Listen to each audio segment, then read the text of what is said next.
I am very worried. We have just looked at the seeds in joint statement. I am very worried about the deal. What we get is a reprieve from an illegal reciprocal tariff that may anyway go if Supreme Court rules against them. In return, we are giving so much more than a trade deal contains. Trade deal contains only tariff concessions. We are not only removing MFN tariffs on almost all industrial products, but most agriculture products. We are diluting. We may be diluting our digital laws. We may be sacrificing our independent foreign policy and economic security of dealing with the other third nations. That independence we may be losing. We may have to review our regulatory regime in a big way to accommodate US interests, and they are all one-sided. US is not going to do any of this for us. They only want us to do. Over and above, we are taking a big commitment of buying $500 billion worth of goods from them, whereas they don't have good quality, goods needed for us in many cases. Hi, I'm Karan Thapar. Over the last few years, I hope you've been watching my program, The Interview on the Wire. During that period, I've interviewed doctors, politicians, businessmen, scientists, authors, and even the occasional Nobel laureate. For me, it's been exciting. I hope it's been enjoyable for you. But these, as you know, are tough times, and if this program is going to remain bold, independent, and sometimes even defiant, then I think we need your support. At the end of the day, it's a truism, but editorial independence is best defended by the viewers. So if you would like this program to remain the way it is, forthright, outspoken, and interesting, then would you consider supporting us? All you have to do is to click on the description at the bottom. But more than anything else, I hope you will continue to watch the interview. Your viewership means an awful lot to me.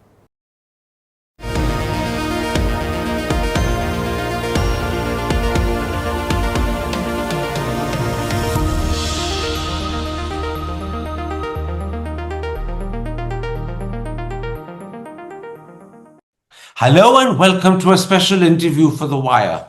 Does the India-US joint statement of February 6th, which outlines the framework for the India-US trade agreement, raise serious concerns which haven't got the attention they deserve? My guest today believes the answer is yes, and the concerns are potentially disturbing and worrying. Joining me now to discuss these concerns is the well-known and highly regarded founder of the Global Trade Research Initiative, Ajay Srivastava. Mr. Srivastava, in an article you have written for the Indian Express, you've identified certain important concerns with the February 6th India-US joint statement, which outlines the framework for an interim trade agreement. I want to go through some of those concerns with you. First, you say both countries have agreed to strengthen what's called economic security alignment. And this, you say, aligns India's economic and security policies with those of the US, and you add that this could have far-reaching consequences. Can you start by telling me what exactly would those far-reaching consequences be? Karan, thanks for inviting me. So basically, if we say we are aligning our economic security interests with the US, that means whatever US does or says, we have to follow the same thing, which means if US restricts imports or exports to a particular country, India has to follow suit. That means if US take any actions against China or Russia, Iran, or any new country, and on the basis of what it calls non-market principles. Non-market principles are not defined. US can say India's PSU also are non-market. China's SOEs are not non-market. So basically, we are aligning our economic security fate with the US. And I don't like this. I would love to see how it's elaborated in the legal text later on. The problem is that US doesn't treat us as equal partner. They are always aligned with our opposite side like Pakistan. So why we are doing this? By doing this, we will be losing independence in the foreign policy, in the economic policy, and we'll be jeopardizing our relations with countries like China, Russia, and many others. And in return, we don't get anything. You mentioned two specific examples, which for the audience would be quite disturbing. You say if US imposes stiff tariffs on imports from Russia and China on economic security grounds, India may be required to do the same thing. And the second example, you say India may be compelled to buy nuclear reactors from the United States and not from other countries. Both of those would constrain our strategic autonomy and our foreign policy options and choices.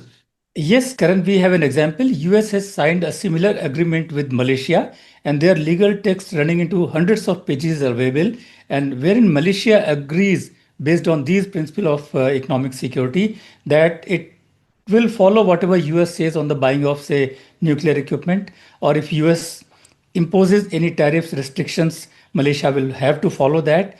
If in case of investment, suppose Chinese government, Chinese firm wants to invest in Malaysia, or Malaysia wants to invest in, say, Russia, no. If US says no, you cannot do that. So all these things, right now we have just a pager, a single page as joint statement. When the full agreement is negotiated, outline, it will be in hundreds of pages. All these things will be in detail, like we can right now see in the public domain US Malaysia agreement. So I hope Indian side takes care to not to include all these things. You're making a very important point. The text of the US Malaysia trade deal indicates what could be possibly in store for India. Yes, because US has developed a template and seeds are visible in our joint statement. And so I'm afraid that when the full text comes, it should not be elaborated the way it has been elaborated for Malaysia. And this will have serious constraints on our foreign policy and our strategic autonomy. It will restrict our relations with the third countries. It will be guided by the US. Now, the joint statement also says that India is committed to purchasing $500 billion worth of US goods over the next 5 years. You believe this pledge appears implausible. Can you explain why you say so? Yeah, two things are there. One is, currently we import goods worth $45 billion from the US. To meet $500 billion target, we have to raise it to from 45 to $100 billion. That is $55 billion every year extra.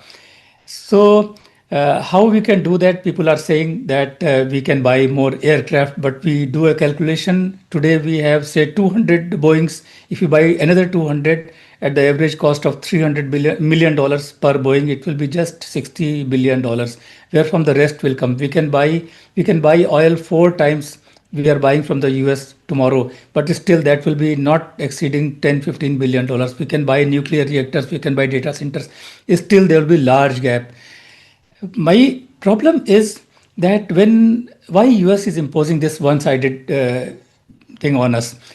We always forget that US firms, they earn far more. They always compare that US has a trade deficit of $40 billion in goods. No, we have to add what US earns from India. For example, what Indian students, they spend about $25 billion in their tuition and living expenses in US.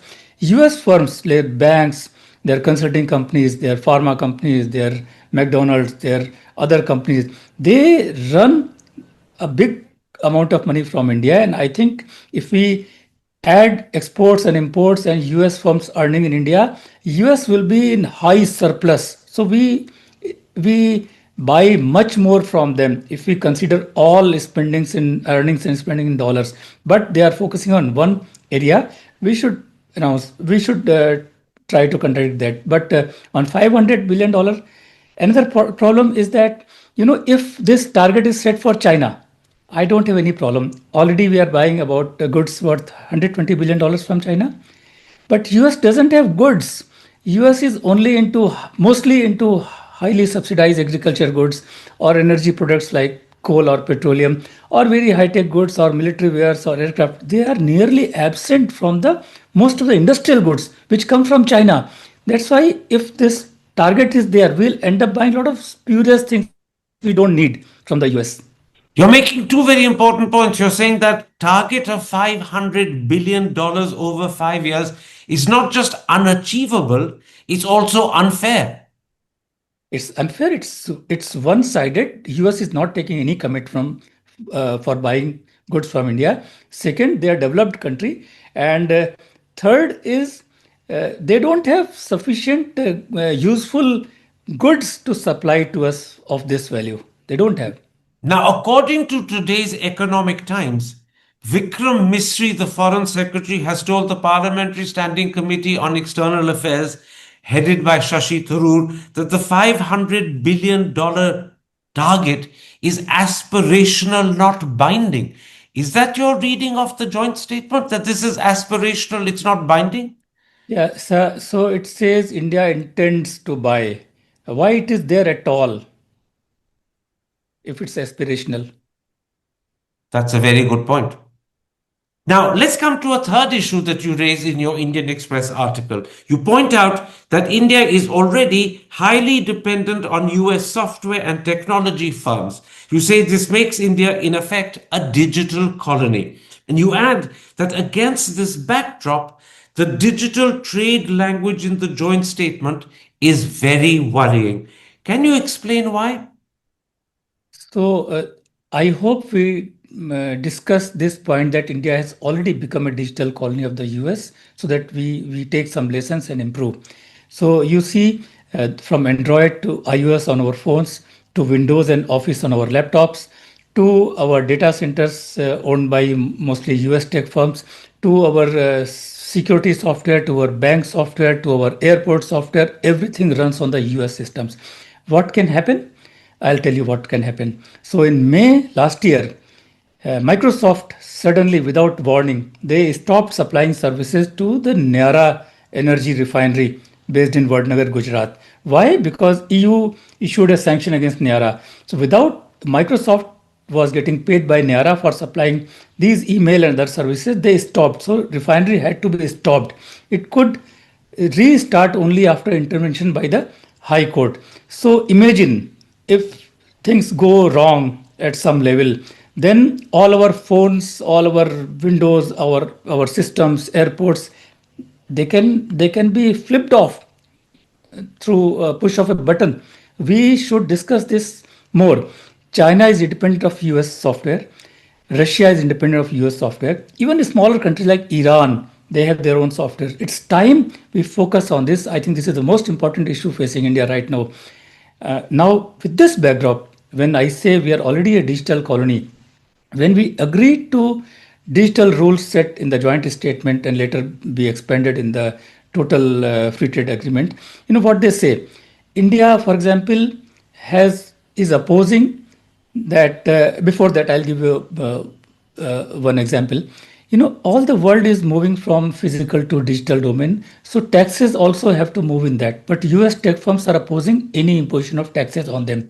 Today, I mean, last year we agreed to them and removed digital taxes on the US tech firms.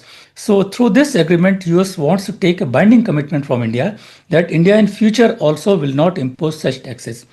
Also, I saw US Malaysia agreement which says that Malaysia will agree to moratorium on custom duties on electronic transmission at the WTO. Now, most of the third world countries, India, Malaysia, Indonesia, Bangladesh, everybody is fighting a battle at the WTO for long, at least more than 2 decades, that they should retain the right to impose custom duties on electronic transmission if need be. We are extending the waiver, but we are fighting for this. Now, through these agreements, US is listing one country after another to pledge that they will drop such demands. So I see Bangladesh agreement with the US released yesterday. Bangladesh also had to commit this. Malaysia has committed. So I'm afraid India may also have to commit. So this will bind us totally, bind us totally to the US tech firms. Once again, Mr. Srivastava, you're making two very important points. You're saying as an effective digital colony, we can be held to ransom by American companies. And the second point is that today's Business Standard reports on its front page that a US fact sheet, which was released on Tuesday by the White House, says quite clearly that India will scrap digital services tax. That's your fear becoming real. So India has last year only scrapped digital services tax. Now through this agreement, we'll promise never to levy it in future. We'll tie our hands for the future also. Today in the budget, if we have scrapped it, tomorrow we can introduce this. But if we commit here in the agreement, the future our hands are tied. That's the main thing. Our hands are being tied for the future in a way that undermines our independence. Yes. Let's come to a fourth point that you make in your Indian Express article. You also point out that India has agreed to reduce or eliminate tariffs on a wide range of food and agricultural products, and that list ends by including what's called additional agricultural products. But the problem is, those additional agricultural products are not specified. We don't know what they are. Is that a matter of concern? So it's not a matter of concern for me because I think Indian governments, successive Indian governments, they are aware about our sensitivities, and I have full faith in the Indian government that they will not open any of the sensitive agriculture products. But I would love to see the details. Right now, to be fair to the government side, a joint statement is barely one page long, and just one small three-line para is devoted to this. So when the full list comes, then only will be certain what is given, what is not given. Right now, I trust the government version that they have protected the agriculture. But you're not worried or concerned by the fact that additional agricultural products are not specified. They could be anything. So there could be anything, but I'll give this to the government that there was no space enough to identify more products. So you're giving the government the benefit of the doubt. Yes. Now, you also have concerns about what America calls non-tariff barriers. India has agreed to ease several so-called non-tariff barriers, but the problem is the US often labels Indian regulations as non-tariff barriers. Let's take the example of India's dairy sector regulations. If America considers them non-tariff barriers, could we be forced to drop these regulations? So current dairy example is very illuminating. It shows our thinking and American thinking on the issue. For example, our rules don't allow the dairy products if they are coming from a cow which has been fed the internal organs of another cow or the meat of other animals. You can call it cultural sensitivities or whatever you call it. US says this is totally unscientific, it should go. So we say we'll be reviewing such all such restrictions. We don't know what will India agree, but India right now, till now, it has opposed this. I think in future also it will oppose it. I'll give you an example why this is so scientific. Our case is very scientific. US says that our stand is not scientific, but about 40 years back there was a mad cow disease broke in UK, and then it engulfed entire Europe. So millions of cows were to be slaughtered. Why? Because they were fed again the internal organs of another cows or other animals or the workshop scraps, etc. That allowed developed a vicious, harmful toxin in cow's body, and the beef. Anybody who was eating cow beef, it was affecting human brains. So millions of cows had to be slaughtered within a fortnight there. It was a rage. And right now, these practices are prevalent in many countries. So if we are saying we cannot use milk or butter from a cow which has been fed, cow is a herbivorous grass-eating animal. You are feeding it blood of another cow, and it's no good for us. That's a cultural sensitivity issue for us. But US doesn't see it. They say there is no scientific basis. I want to remind them, please go back to 40 years and study the mad cow disease and its outbreak and what it did. You make a very good point about mad cow disease. I well remember mad cow disease when it hit Britain in particular in the 70s and 80s. I was studying in the country at the time.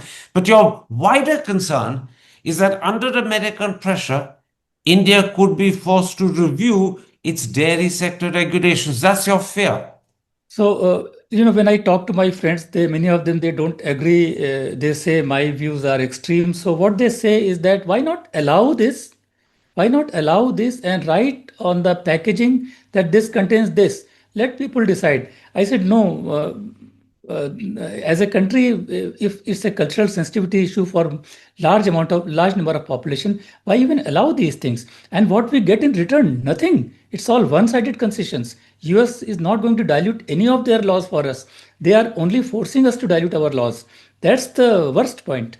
In fact, you make that point very forcefully in your Indian Express article. You say the US is seeking to dilute India's regulatory framework without simplifying or opening up its own. Doesn't that suggest that we are at the bad end of this bargain? We're making the concessions, America is rigidly sticking to its own position.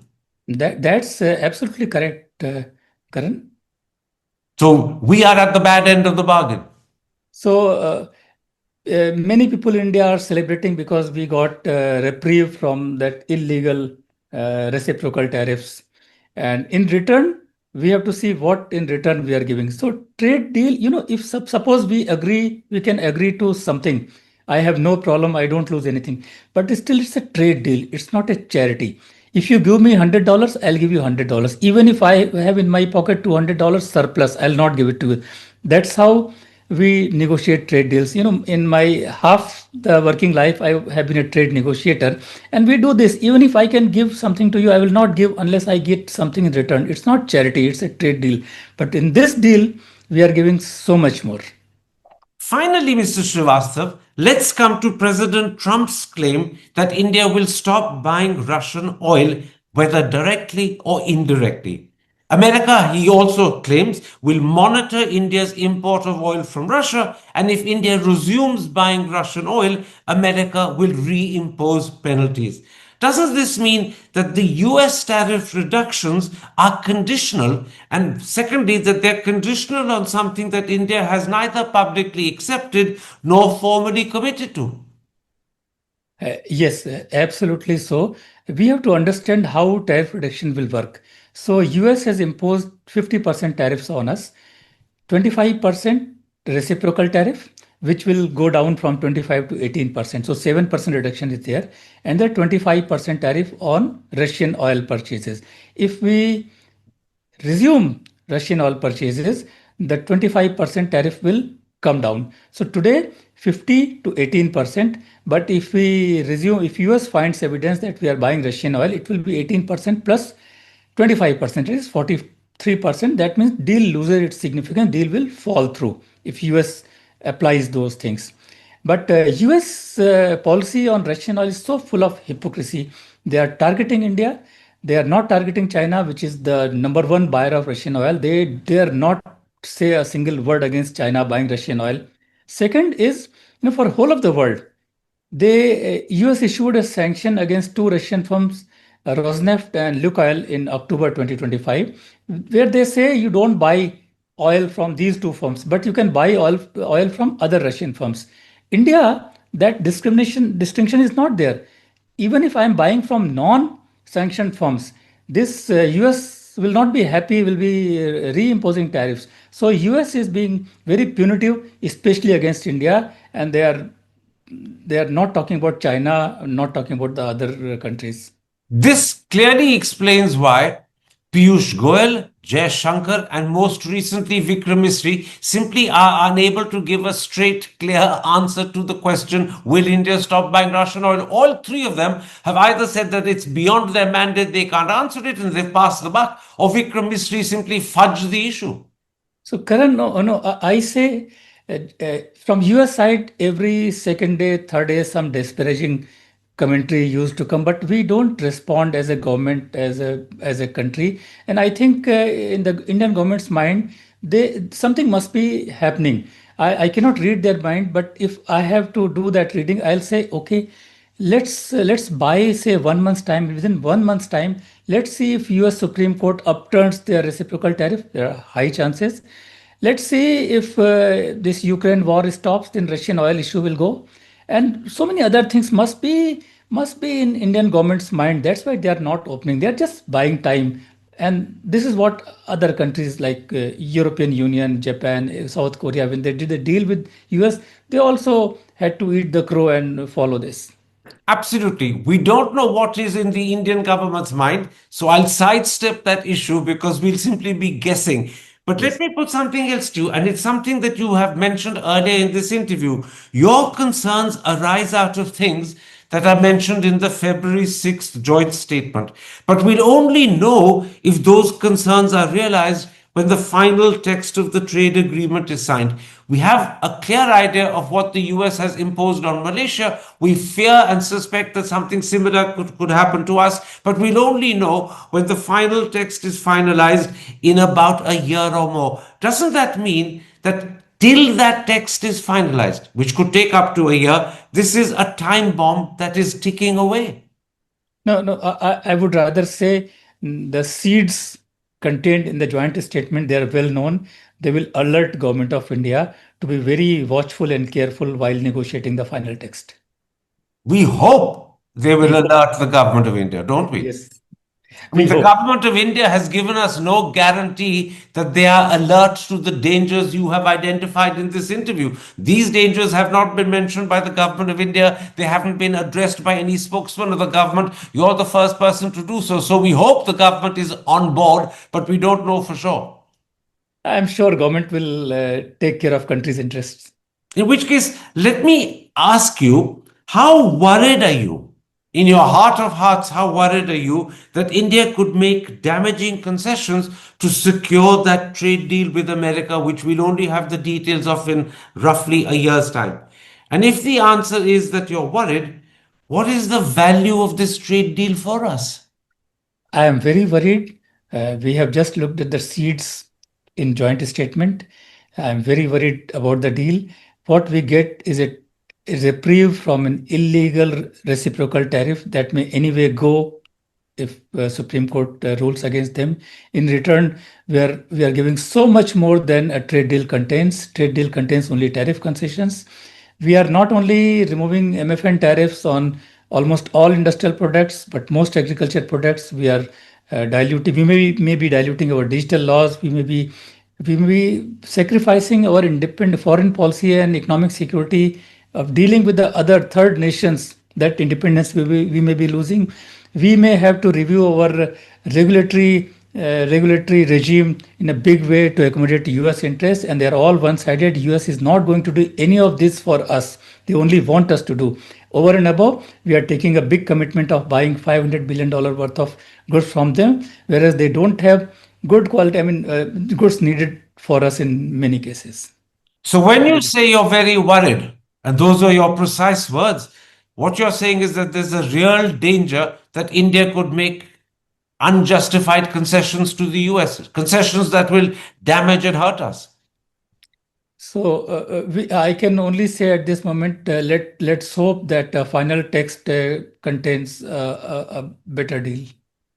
Let's hope the final text contains a better deal. In other words, the joint statement is worrying. Let's hope those worries and fears don't translate into the final text. That's correct, Karan. One last question, Mr. Srivastava.